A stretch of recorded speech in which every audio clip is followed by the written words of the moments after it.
World leaders, including President Cyril Ramaphosa, have signed an open letter calling for unity behind a people's vaccine against COVID-19. To discuss that, as well as the proposal about the global vaccination plan for the poor, is Mthandazo Ndlovu from Oxfam in South Africa. Mthandazo, thank you very much for joining us via Skype. How important is this in the fight against COVID-19, not just in South Africa, but around the world? Thank you so much, Cressida. I think it's significant and necessary so that we are able to save over 3.5 billion of poor people living in conditions of squalor and without access to medical, vaccine and primary health care. So global cooperation that prioritizes public health care for all people is of priority at this stage, more so in terms of scientific development and access to a vaccine that will help the billions of people across the world, more so in Africa. But certainly it's going to need just more than a signature from these world leaders. And obviously, many say that a vaccine is not something that the world is going to get in its grips right now. I want to ask you, though, about what is coming out of Madagascar and a number of African countries who seem to have placed their orders for what others are referring to as a potion.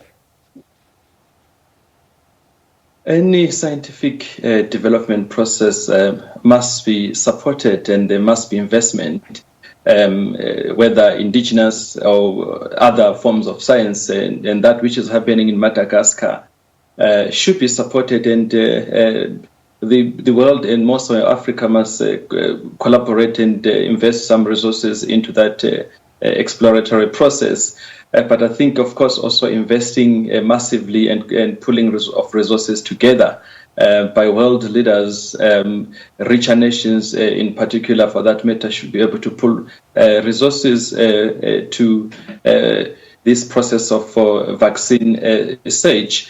And of course, we have evidence that last year only, I think, just 10 pharmaceutical companies made profit of over 89 billion.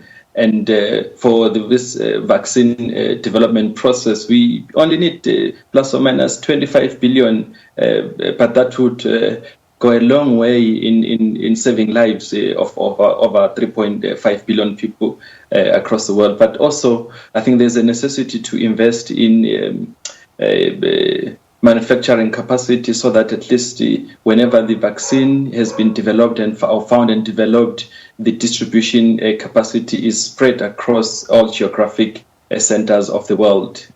So what you're also calling for in the midst of this, Mthandazo, is you're saying also that what you're asking urgently is for governments to ensure that, vaccines, tests and treatments will be patent-free and basically equitably distributed to all nations and people. That is of particular concern for you. Yes, they must be patent-free in particular so that we are able to deal with potential capture of the distribution space by the pharmaceutical companies. You would know that pharmaceutical companies have got a vested interest in making profit. As such, I think the patent rights must be distributed equitably across all countries, but also the sharing of data and knowledge by various countries should be something that the world leaders emerge with next week when they meet for the World Health Conference or Summit.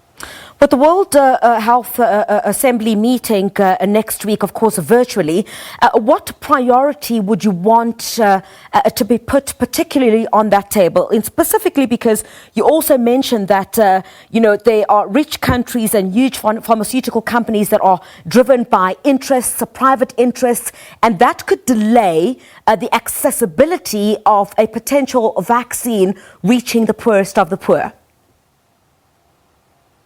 Yes, certainly. I think the priority should be more about investing resources for scientific development, in particularly from the rich countries. That would be in aid of the research process, but also they should be able to agree on the patent rights, particularly, and also the sharing of knowledge and data around any scientific development, and also agree on the equitable distribution model and access of the vaccine once it's developed. But who should be responsible for that? I see also concern is also raised about concerns that richer countries, if a vaccine is found, would then outbid the poorer countries in terms of jumping to the front of the queue for access to that. Is that a conversation that you think world leaders in terms of health should be having at this point before that even happens? Certainly, indeed, I think access to healthcare is a fundamental right, and it shouldn't be about what resources and who you are for you to be able to access. So the world leaders, the political leaders, should be able to emerge with a compact and an agreement that ensures that, as envisioned in the founding principles of the World Health Organization around health as a primary and a fundamental right for all humanity. So they should be able to emerge with that and be able to put governance safeguards to ensure that the private sector doesn't exert undue influence once the production and the vaccine has been developed. All right, thank you very much indeed for your time. Mthandazo Ndlovu from Oxfam here in South Africa joining us via Skype.